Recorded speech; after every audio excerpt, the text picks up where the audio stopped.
aujourd'hui on se fait un petit bilan culturel pour ce mois de juillet. On a de la lecture, des films, de la nourriture, des activités, enfin bref, plein de choses, donc c'est parti. Je commence fort avec un livre, Sophie mon amour de Elif Shafak. Ce qui est intéressant, c'est que j'ai une deuxième lecture à vous proposer qui est bien plus critique. Un regard, comme je le disais, très critique porté par Methodia Inès, qui est politiste et conférencière, et que je suis depuis plusieurs années maintenant et qui m'inspire et que j'admire énormément. Pour vous résumer cette histoire, je vais complètement reprendre ce que Inès a dit dans sa vidéo parce qu'elle l'a très bien fait. C'est donc un roman avec deux récits entrelacés. On a Ella, une mère de 40 ans, qui est mariée mais qui se fait tromper par son mari. Elle a une vie très ennuyeuse et elle travaille dans l'édition, et dans le cadre de son travail, elle doit lire un livre nommé Double blasphème et écrit par un certain Aziz. Ce manuscrit, on va aussi le lire puisqu'il s'agit de l'autre histoire entrelacée, et c'est tout simplement l'histoire de la rencontre entre Rumi et Shams de Tabriz, donc deux personnes qui ont réellement existé au XIIe siècle. Et donc tout au long de ce roman, on va avoir Shams de Tabriz qui va initier Rumi au soufisme, et Ella qui va également se transformer puisqu'elle va vouloir aspirer à plus grand que sa vie actuelle, et elle va découvrir l'amour et la sagesse. Pour ce qui est de mon avis, je mêle ici autant mon avis sur le livre que mon avis de la vidéo de Methodia. En soi, c'est une histoire que j'ai bien aimée, même beaucoup aimée. Sauf que, il y a toujours un mais. Je l'ai bien aimée en tant que œuvre de fiction, avec toute la poésie que cette œuvre contient. Mais je ne l'ai absolument pas pris comme un livre spirituel, religieux, encore moins un livre qui parle d'islam. Beaucoup de passages m'ont touchée, notamment les 40 règles de Shams. Des passages également sur la paix, l'amour, la sagesse, etc.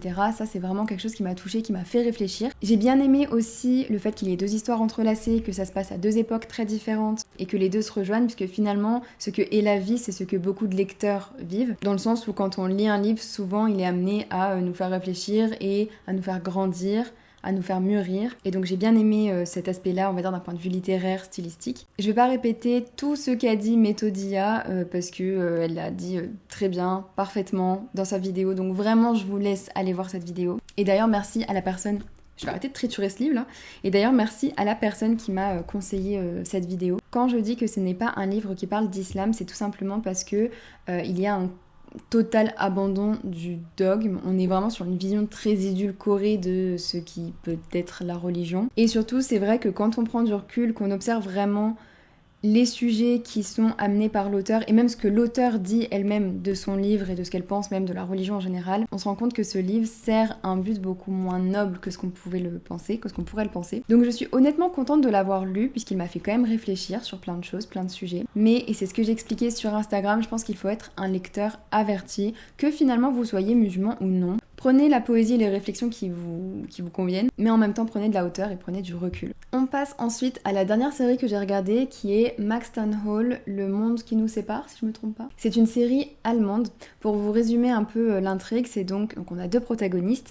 Ruby Bell, qui est née dans une famille très modeste, première de la classe, très carrée, tout est rangé et voilà. Son rêve, c'est d'intégrer l'université d'Oxford. Et donc, comme je disais, elle a une vie bien rangée, bien toute calme. Et on a James Beaufort, c'est le mec BG, populaire, bien sapé, le richissime mec, qui est tout en haut de l'échelle, bref, vous voyez le genre. Et tout va basculer quand Ruby Bell va découvrir quelque chose sur la sœur de James Beaufort. Ce dernier va évidemment vouloir protéger sa sœur, et donc il va un peu faire du chantage, etc. à Ruby. Sauf que, bon, je vous spoil rien, vous savez que c'est une histoire d'amour. Ils vont donc se rapprocher avec tous les obstacles et les péripéties qu'implique leur relation. Mon avis, alors je la regarde essentiellement parce que c'est en allemand et parce que ça me permet du coup d'améliorer mon allemand. J'ai réussi à comprendre quelques mots, voire quelques phrases. Je suis trop fière.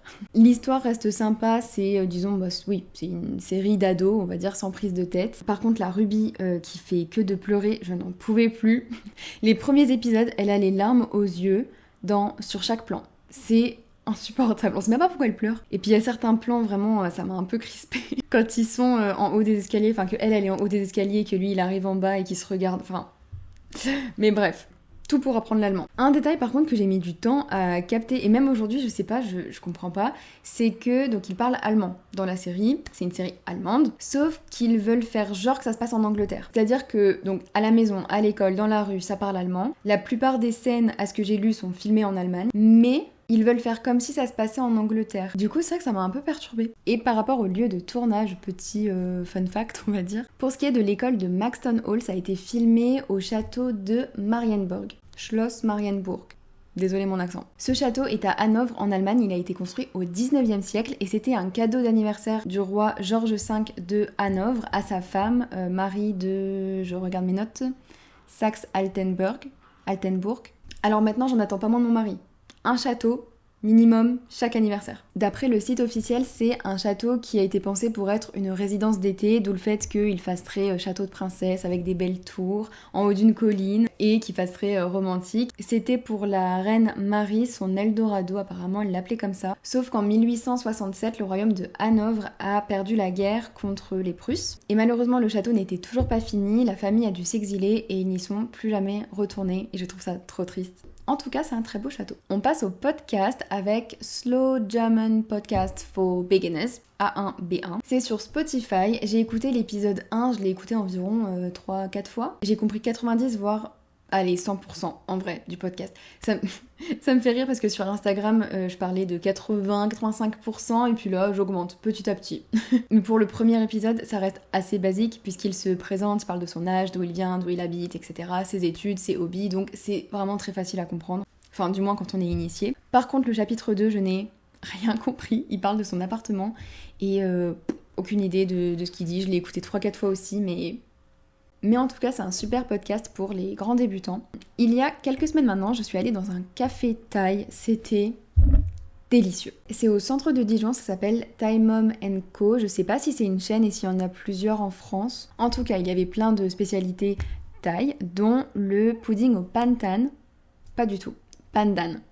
Déjà, le dessert était incroyable. Ça s'appelle donc un taco, c'est un pudding au pandan avec par-dessus une mousse à la noix de coco, il me semble. Et il y avait des morceaux à l'intérieur de cette sorte de gelée verte. Et c'était du taro qui est une plante, ce qui a rajouté une texture un peu plus consistante et le tout était tiède. Donc oh là là, j'ai tellement envie d'y retourner si vous saviez. Donc le pandan, c'est une plante une plante verte avec des très longues tiges. C'est largement utilisé en Asie et dans toutes ses formes, en infusion, en dessert, en plat salé, en plat sucré, même pour la skincare, beauté, tout ça. Le goût est pas si fort que ça, c'est pas comme le matcha où on peut être assez surpris du goût amer. Je suis très nulle pour décrire les parfums, mais en tout cas sur plusieurs sites ils disent que c'est entre l'amande, la vanille, la noisette. Et ça a également plein de bienfaits, c'est antioxydant, anti-inflammatoire, ça aide à la digestion et comme je disais vous pouvez aussi l'utiliser en produit de beauté, donc en poudre pour les cheveux, également sur la peau ou même en parfum d'intérieur. Bref, je vous conseille ça. On passe aux activités, il y a quelques semaines j'ai fait de l'embossage et du métal à repousser. Ce sont deux très anciennes techniques et à ce que j'ai lu on peut remonter au 5e millénaire avant notre ère, donc c'est très très vieux. Ça consiste à créer des décors en relief, soit sur une fine feuille de métal, soit sur du papier classique. Et donc en fait on a un patron et par pression tout simplement ça va créer une forme. C'était assez cool mais par contre pour ceux qui craignent un peu comme moi les textures comme le bois ou enfin je sais pas comment expliquer. Au bout d'un moment le métal ça me faisait grincer les dents, c'était... En tout cas, c'est une technique assez simple qui nécessite pas de faire chauffer le métal ou quoi que ce soit, ce qui fait que c'était forcément très largement répandu, je regarde mes notes, à l'âge de bronze.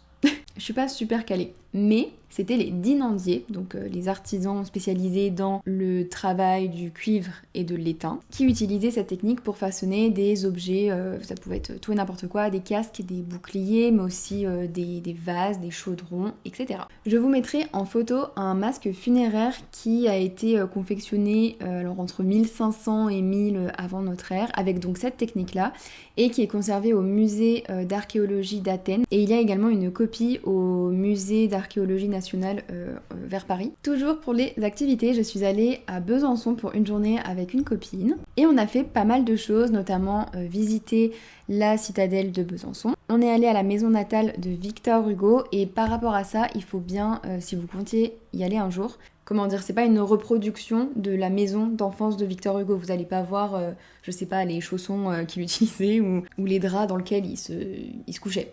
C'est vraiment un musée qui retrace alors sa vie, oui, mais surtout tous ses engagements. Et ce qui est super intéressant, ce que j'ai beaucoup aimé, tous ses combats, tout ce pourquoi il s'est battu. À chaque fois, c'était mis en relation avec ce qui se passait encore aujourd'hui dans le monde, notamment la pauvreté, le travail des enfants, les catastrophes naturelles, la guerre et j'en passe. Donc ça donnait une seconde lecture, on va dire, à tous les travaux de Victor Hugo, puisqu'à chaque fois on pouvait mettre en parallèle avec ce qui se passait aujourd'hui. Et petit détail qui semble logique comme ça, mais que j'ai beaucoup apprécié, c'est que souvent on a tendance à ériger ce genre de personnes comme des personnes parfaites, exceptionnelles, exemptes de tout défaut.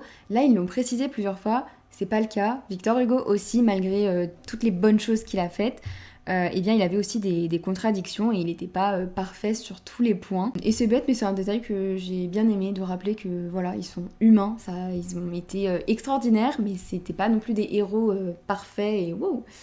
Voilà. On a ensuite visité la cathédrale Saint-Jean et l'horloge astronomique. Je crois que j'ai envie de dire que c'était l'une des plus belles cathédrales que j'ai vues, mais est-ce que je m'avancerai pas un petit peu? En tout cas, pour ce qui est de la cathédrale, elle a été construite au IIIe siècle et en fait elle a été reconstruite plusieurs fois, ce qui fait que il y a des parties romanes, gothiques et baroques. Et à ce que j'ai lu sur Wikipédia, c'est l'un des rares édifices en France à posséder deux chœurs opposés. Et pour ce qui est de l'horloge astronomique, elle a été construite par Auguste Lucien Vérité au XIXe siècle. Et c'est super impressionnant, j'avais déjà vu celle de Strasbourg qui était magnifique, mais c'est vrai que j'avais pas passé beaucoup de temps. Là on a pu vraiment l'observer de près et voir tous les mécanismes. Il y a plus de 30 000 pièces si je me trompe pas, et toutes indiquent plein de calendriers différents, le mouvement des planètes, le mouvement des marées, les éclipses, etc. Enfin, hyper impressionnant. Mais c'est dommage, on n'a pas pu la voir en mouvement, j'aurais trop aimé. Autre activité, ou plutôt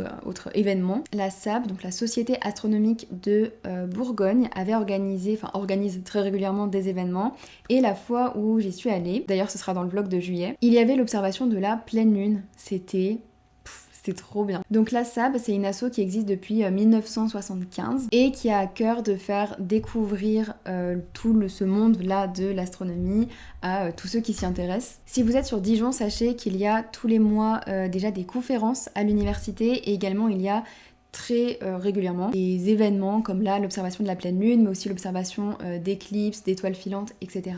Et pour ce qui est de cette soirée autour de l'observation de la pleine lune, c'était super intéressant puisqu'en fait ils nous ont fait un exposé sur les mythes autour de la lune dans différentes cultures, et ils nous ont également parlé de toutes les missions spatiales, enfin missions pour aller sur la Lune, des programmes spatiaux qui ont été mis en œuvre il y a des années jusque maintenant, et même celles qui vont arriver dans le futur. Et on a pu observer au microscope la pleine Lune. C'était impressionnant puisque on pouvait vraiment voir tous les petits cratères, tout ça.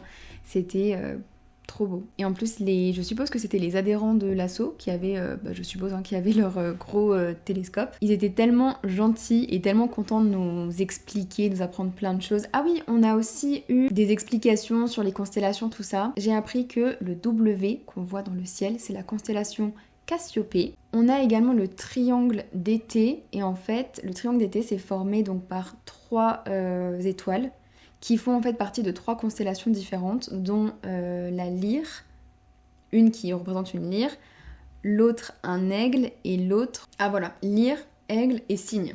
Donc voilà, c'était hyper enrichissant, et comme je disais, tout le monde était super sympa, ils voulaient tellement nous montrer ce qu'ils voyaient donc dans les télescopes, tout ça. Ils ont été super gentils, ils nous ont donné plein d'explications.